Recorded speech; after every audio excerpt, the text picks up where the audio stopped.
Let me, without further ado, begin, and thanks to the organizers for the invitation. I'm hoping you can see a quote here with George Bernard Shaw, who said that if all economists were laid end to end, they would not reach a conclusion.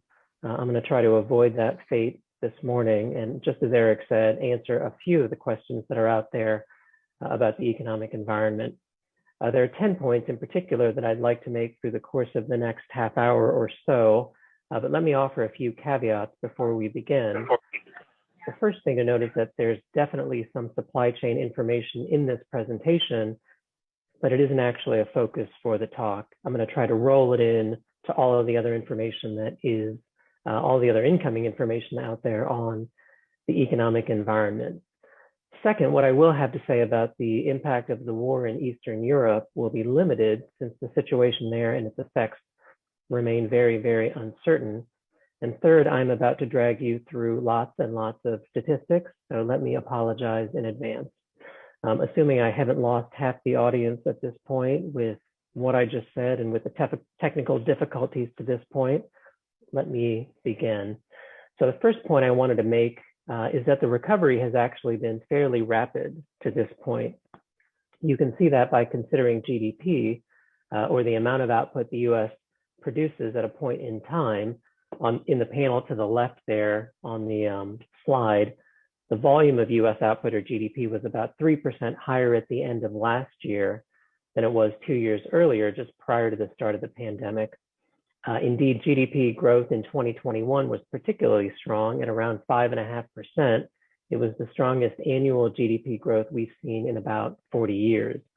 As far as the recession that accompanied the pandemic, according to the National Bureau of Economic Research, which is the entity charged with marking the official timing of recessions and recovery in the US, it was the shortest ever recession recorded in records that go back to the 19th century, lasting just about 2 months. So is that degree of recovery, or what we've seen to this point, unusual relative to the rest of the world? It seems so, actually, at least when comparing our experience to that for other advanced economies. So for example, if you were to take the Eurozone, which is of course the area served by the Euro and the European Central Bank, and which arguably includes the fourth largest economy in the world in Germany, the level of output there at the end of 2021 was about the same as it was 2 years earlier, just prior to the pandemic. To take two other examples, output in the UK and Japan, where the latter is the third largest economy in the world, actually remains below pre-pandemic levels through the fourth quarter of last year. And as far as another geographic comparison, this time closer to home, when we look at Ohio's output relative to where we were pre-pandemic, output here is about 1.5% higher, so generally better than the experience of our European counterparts, but weaker, of course, than what we see for the US as a whole. I'll come back to that point in a bit when we talk about employment. Okay, so how about when we try to make similar comparisons across time to gauge the relative strength of the current recovery?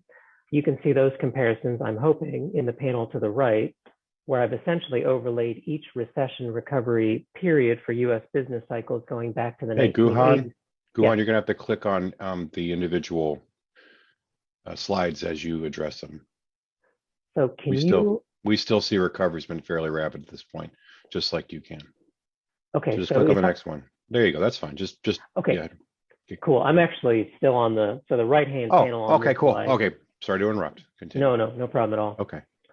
Okay, so in the right-hand panel, you can sort of see these comparisons across time. And again, what I've tried to do is just overlay each recession recovery period going back to the 1980s at each of their respective starting points. So for the current episode, which is shown by the dark blue line there, you can see the sharp and unprecedented downturn in 2020, but roughly 8 quarters in, which I've indicated with the dashed vertical line there. You can also see that the degree of recovery for the current episode looks very similar to what we've seen in previous episodes, despite the fact that in those previous cases, all of those downturns were much milder than, of course, what we've seen in the most recent episode. Interestingly, the outlier appears to be that's the green line there, is the Great Recession, which had the second sharpest contraction among the episodes that are shown here. So output was still well below pre-recession levels 8 quarters after the Great Recession started, and even 4 quarters after it started. The degree of recovery in that case was still below what we've already experienced in the current recession recovery period.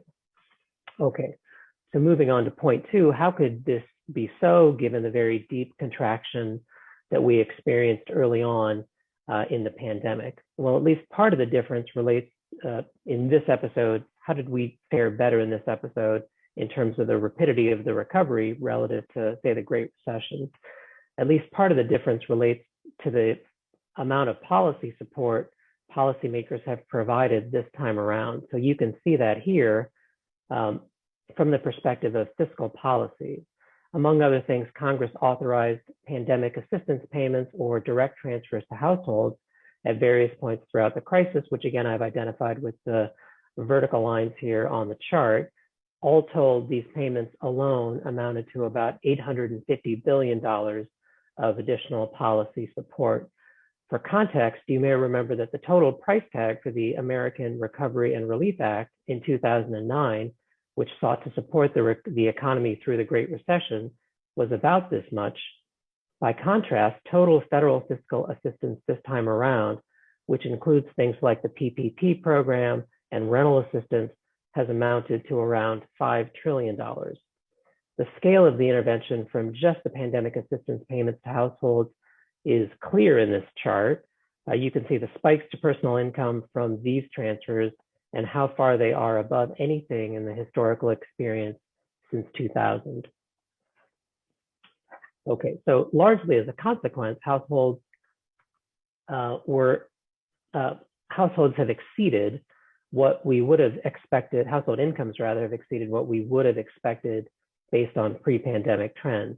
So the dashed blue line shows the incomes households were likely to have received based on income growth in the final 5 years of the preceding economic expansion. That dashed blue line is just a naive estimate, but it gives you some sense of, again, just how far incomes were above what we might have anticipated.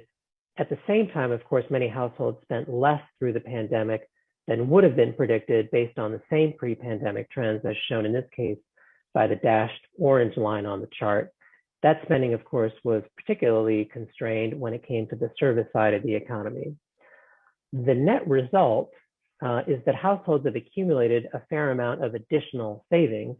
Indeed, when you add the two shaded areas together here on the chart, they suggest that households may have accumulated something on the order of about $2 trillion in additional savings, which is a little more than 10% of current annual consumption rates. In principle, this pool of largely unanticipated savings should support spending and the economy going forward for some time to come. But as I'll come back to toward the end of the talk, there may be reasons to be cautious about how much support these savings may provide in the near term.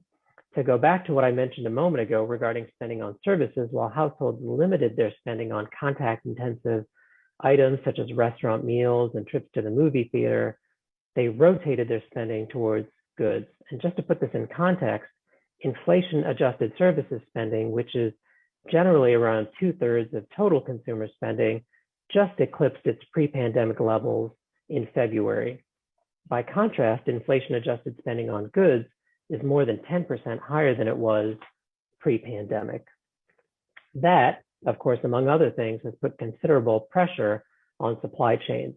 So this chart here shows you a relatively new measure developed by the New York Fed, which aggregates a number of other indicators related to transportation costs and from a variety of surveys to provide a comprehensive view of the state of supply chain challenges, both domestically and internationally.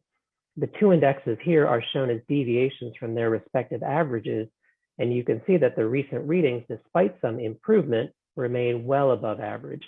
If you think back to your stats classes, you may recall that values that are 2 or more standard deviations from their means are rare, which of course is the case here. One other thing related to this that's worth pointing out, while the backlog of ships waiting to dock at the Southern California ports has fallen from fairly high levels. So it was above 100 even earlier this year to I believe around 30 or so now. That's apparently at least partly due to shippers rerouting freight rather than an indication that the backlogs are necessarily improving. So for example, S&P reported in February that Asia to East Coast shipping rates are being supported by growing demand as shippers seek to avoid West Coast port congestion. Part of what also might be motivating shippers to avoid the West Coast, aside from the continued congestion, is an impending contract renegotiation for dock workers at ports across the Western United States. You can see evidence that the supply chain challenges are not improving materially, perhaps even more clearly on this chart. What's shown here are responses to questions from a survey of small businesses that the Census Bureau has conducted since the start of the pandemic. In the panel to the left, you can see the total proportion of respondents having having experienced a supplier-related disruption during the previous week, again, both nationally in the blue as well as statewide there in green. Both proportions were about a third of firms through the early phase of the pandemic in 2020 and into 2021, but that's risen to a majority of organizations since the summer of last year. And you can see that there's not been much meaningful improvement in these measures in recent readings. In the panel to the right, which shows industry results at a national level, you can see that these pressures have been particularly acute for goods producers in the manufacturing and construction sectors, as well as for goods retailers, with more than 2/3 of respondents in these industries affected by ongoing supply chain challenges. As I'm sure you have heard it put as well, companies tell us that this is like playing an awful game of whack-a-mole, where as soon as one disruption abates, another arises. So when will these disruptions meaningfully ease? When we ask the panel of companies we regularly survey what they were expecting this past December, and incidentally, if you'd like to take part in this survey, please feel free to contact me, about half thought that we would see meaningful improvements in these disruptions in the second half of this year. More recently, though, you can see that the vast majority now don't expect these challenges to abate until 2023 or even beyond. Even in that case, about a third don't expect to see meaningful improvement till the second quarter of 2023, potentially over a year from now. As an aside, for as long as we've been asking, companies have been telling us that they think relief is about 6 to 9 months away. They've continued to shift these timelines forward into the future, but relief has consistently failed to materialize. Essentially, as Elvis sang, tomorrow never comes. Obviously, developments abroad are likely to make matters worse, at least in the near term, whether with the war in Eastern Europe or with another round of stringent COVID control and mitigation measures in China. And at the very least, it's like these developments are likely to make matters much more uncertain. So as you saw from the survey responses specific to manufacturers a moment ago, these developments have clearly hampered production. Starting again with I guess in this case, the panel to the right, you can see that manufacturers' backlog of orders have remained elevated, though they've come down a bit in recent months. These backlogs are certainly, almost certainly rather remain high, at least in part, because of the difficulties companies continue to have in securing inputs for production. That's kept manufacturing activity, as shown in this case in the panel to the left, from rising more rapidly despite strong demand for goods among both businesses and consumers, as I mentioned a moment ago. Indeed, manufacturing activity has only recently eclipsed its 2017 level and remains below the previous peak in the last economic expansion achieved in 2018, which is, again, as I indicated earlier, unlike the overall level of US economic output. Of course, one of the big stories related to these disruptions has been about a shortage of semiconductors and the associated impact on automakers, something that's important in this part of the country. Indeed, Ohio typically accounts for about 10% of annual US automotive production. This production, as you can see for Ohio on the left and for the US on the right, is down about 15% in both cases relative to pre-pandemic levels. And as I indicated more generally before, it does not appear that these things are improving.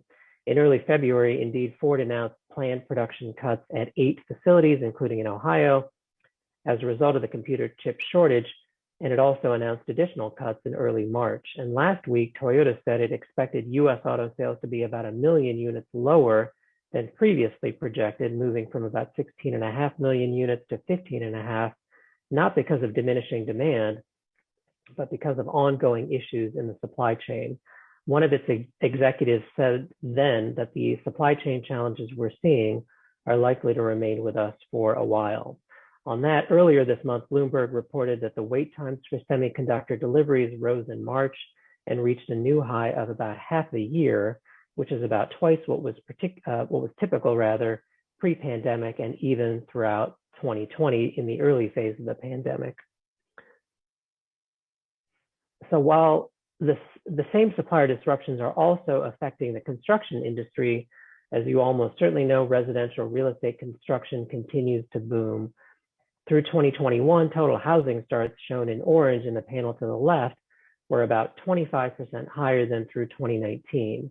And a measure of spending that includes remodeling, which is shown in green in the panel to the right, is up even more robustly relative to the pre-pandemic period.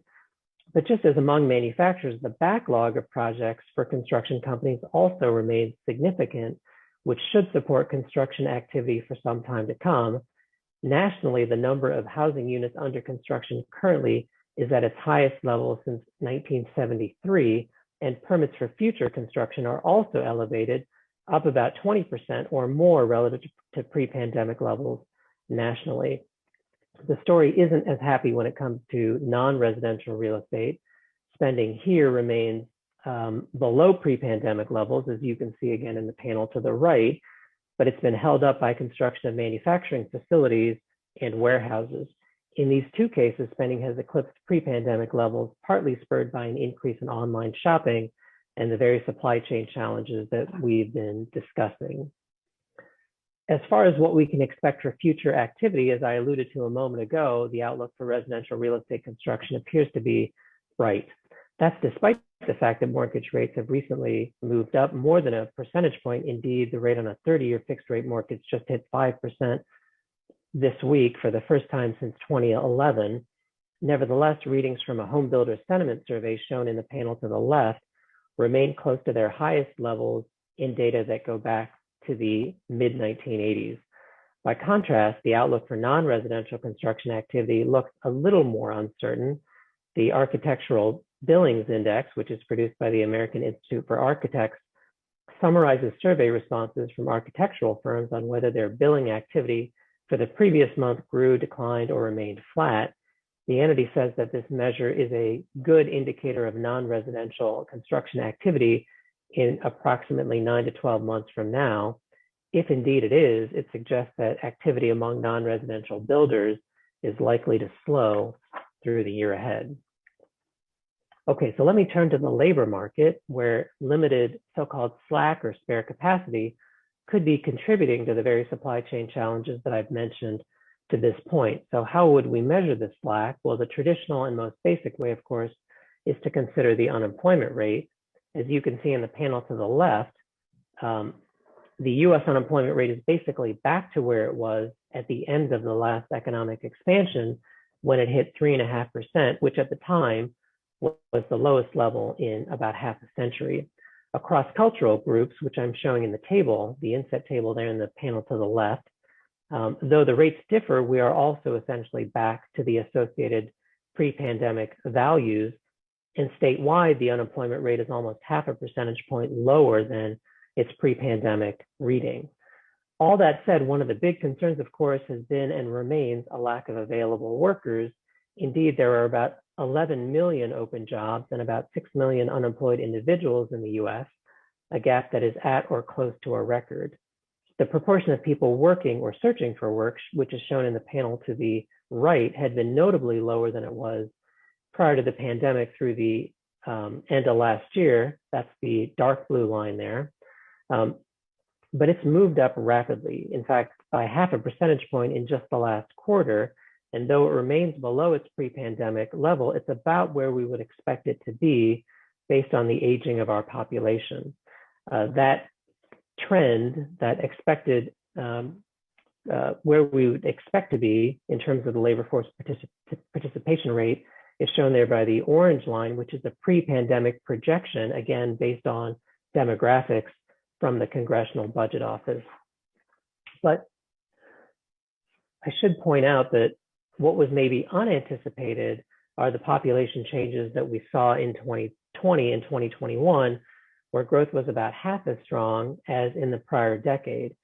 As a very, very, very, I can't stress this enough, very back of the envelope way to think about this, if growth during these 2 years had been comparable to what we saw over the course of the last decade, which itself was actually pretty low, what we might have expected to see were an additional 2 million workers. There's a more careful analysis done by a researcher at UC Davis, the University of California at Davis, who concludes something similar and associates the declines largely with travel restrictions and much more limited immigration flows. As it turns out, this roughly 2 million worker shortfall is close to the gap that remains between current and pre-pandemic employment levels. So nationally, employment in March was about 1% lower than in February of 2020, as you can see in the panel again there to the left. The gap for Ohio is a little larger, which is something I'll come back to on the next slide. But what I wanted to emphasize here is again, the pace of the national recovery, employment recovery that is, to this point. The panel to the right again is similar to the one that I showed you for GDP, but this time for employment. Again, you can see that where we are is on the employment recovery currently is pretty similar to our experience in many earlier episodes since 1980, again, outside of the Great Recession. So that's the dark blue line there on the chart there in the panel to the right. The green line shows you the trajectory for the Great Recession. And just as before, we've already seen a stronger recovery to this point in the current episode than we saw even 4 years after the start of the Great Recession. Okay, so that said, as I pointed out again a moment ago, there's been quite a bit of geographic variation in the amount of recovery that each state has seen. You can see that Ohio here, along with many states throughout the Midwest and Northeast, remains further from its pre-pandemic employment levels than is true nationally. States that have yet to fully recover on this chart are all shaded in orange. We in Ohio are about 3% below our pre-pandemic employment levels, while the US is below that benchmark by about 1%. Of course, you can see that there are a number of states not shaded in orange here, which have actually eclipsed their pre-pandemic employment levels. These states are primarily throughout the South, as well as some parts of the West. In terms of the employment recovery throughout the Cleveland metro area, just like Ohio, we were about 3% below the pre-pandemic employment level that we are our pre-pandemic employment level. That puts us close to the bottom quartile among the 100 largest US metro areas in terms, again, of our employment recovery. In any case, to go back to what I mentioned a moment ago about a near record number of job openings in the data, through the last 20 years, you can see that the impact, you can see on this chart the impact that that's had on wages. That's almost certainly no surprise probably to anybody on this call. Prior to the pandemic, wages were growing at less than 3% per year, as shown by the dashed red line. But through the second half of last year, wages rose roughly 6% at an annual rate, about twice the previous pace.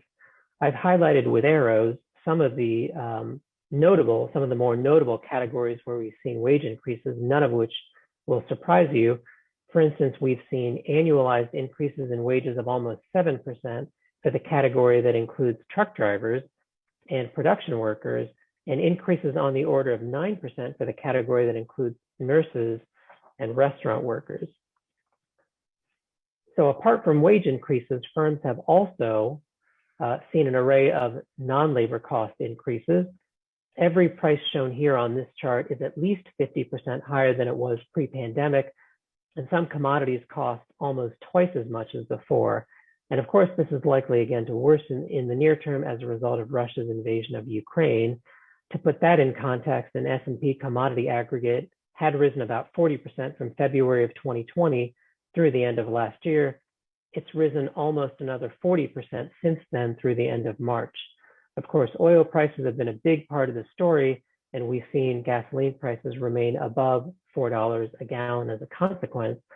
While domestic oil prices remain higher than they've been since 2014, they have drifted back down to around $100 a barrel. And this week, the International Energy Agency cut its forecast for global oil demand, in part because of the aggressive steps, again, China's taken to stem its latest COVID outbreak, which should keep some downward pressure on oil prices. But steel prices have moved much higher, again, after drifting down through the second half of last year. Russia and Ukraine are apparently important providers of pig iron, which is used by mini mills to produce steel. The two countries also supply a significant amount of a variety of metals, accounting for more than 10% of the world's production of aluminum, copper, and platinum, and about 20% of its production of palladium and class 1 nickel, where the latter is used to produce stainless steel, as well as electric vehicle batteries. And they also account for about a third of international wheat sales and about 40% of potash sales. Potash, which is something maybe like me, you had also not heard of before the current crisis, which is a key ingredient in fertilizer. Partly as a consequence, the UN reported that world food prices are at an all-time high and are up about 34% from a year ago. Okay, so these developments are also, of course, clearly visible in domestic consumer prices. We got the CPI report earlier this week, and while some took comfort in a smaller increase in the core measure than was anticipated, I think that there are still reasons to be concerned about the inflation trend. What I'm showing you here are data that from the PCE price index, which is a different consumer price measure that the Fed's interest rate setting committee uses. Starting with the panel to the left, you can see sharp increases in various versions of this measure. Indeed, the year-over-year increase in the total measure in February, which is shown by the blue line, was the largest in almost 40 years. Moreover, to give you some sense for the breadth of these increases, more than half of the market basket saw increases in the month that exceeded 5% at an annual rate. Yeah, again, something that we haven't seen since the 1980s. I want to go back to a point that I've been making throughout this talk regarding the degree of policy support we've seen throughout the current crisis.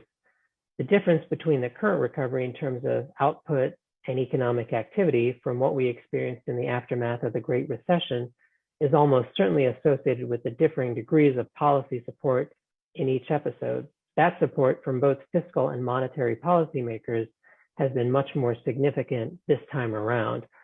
Of course, while that's helped to support activity on the real side of the economy, it's also led to the significant increases in prices that I'm showing you here.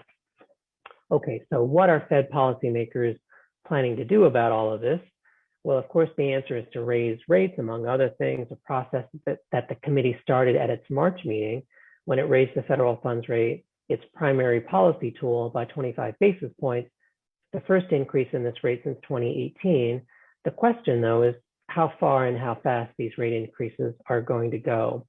One reason that the committee might believe that rate increases may not need to go as far as some fear is where households' longer-term inflation expectations appear to be at the moment.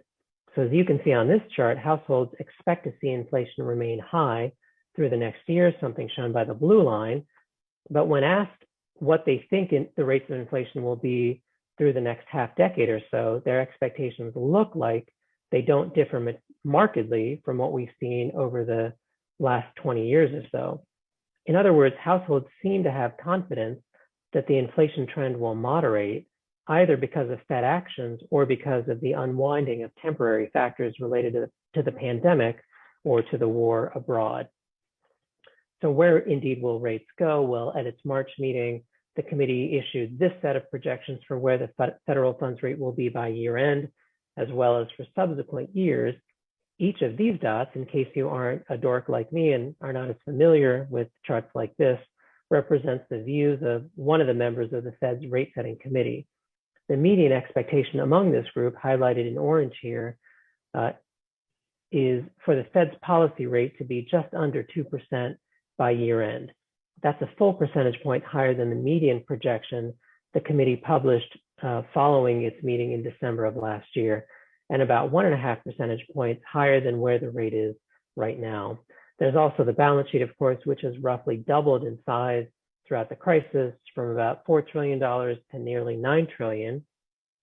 In the minutes from the committee's March meeting, participants discussed reducing Federal Reserve asset holdings by about $95 billion per month, or around $1 trillion a year.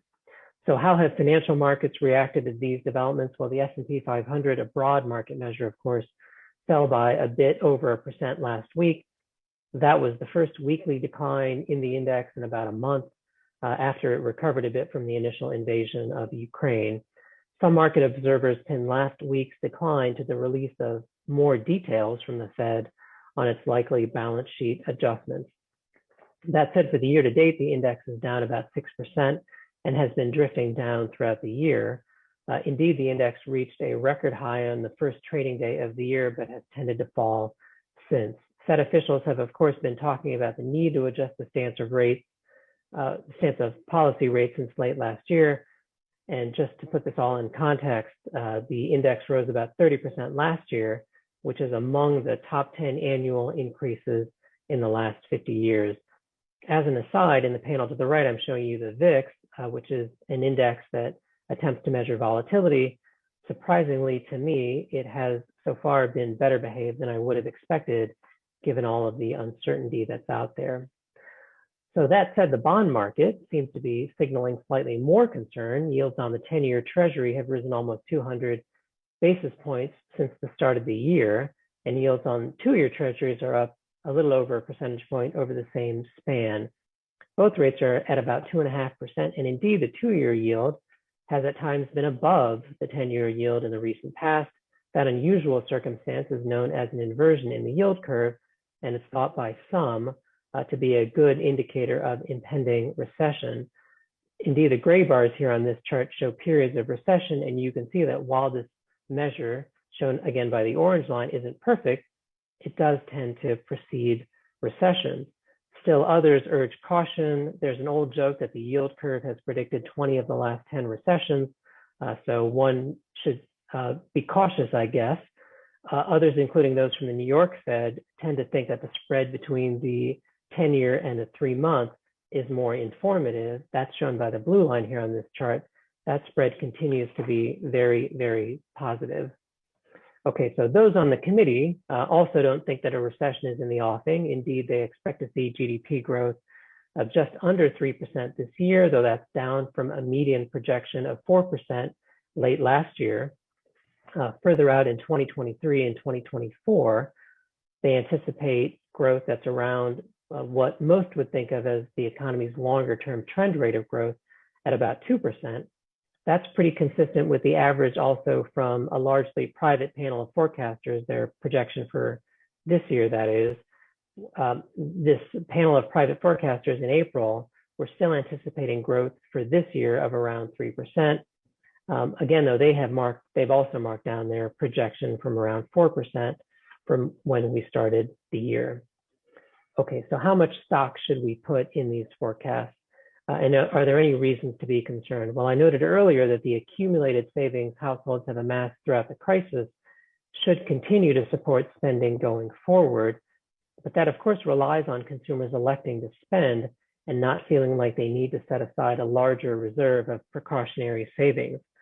At the moment on that dimension, the read from consumer confidence surveys is concerning. So you can see that the two major measures from the Conference Board and the University of Michigan have been drifting down for some time. That's in the panel to the left there. And the University of Michigan's measure, shown by the blue line, is at its lowest level since 2011. There's a mid-month preliminary reading that showed a little bit of an increase, but it's still very low and below where it was pre-pandemic. There are also recent results for businesses, which are not much more comforting, I don't think. So Duke University, in collaboration with the Richmond and Atlanta Feds, surveys a panel of CFOs. These results are shown in the panel to the right. Setting aside the early pandemic period, The results from the first quarter show that this group's optimism about the US economy has fallen to the lowest point since 2012. And finally, Bloomberg reported last week that Deutsche Bank became one of the first major banks to forecast a recession, which they believe will begin in 2023. So that concludes my perhaps dour comments about the state of the economy currently. If there's time, I'd be happy to take any questions. Yeah, we do have time. We have about 10 minutes. So does anybody have any questions for Guhan?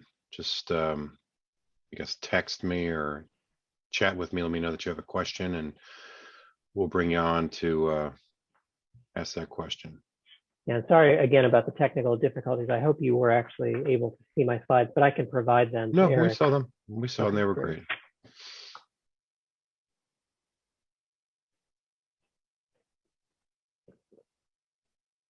Looks like we might have a hand up from Michael Hammer.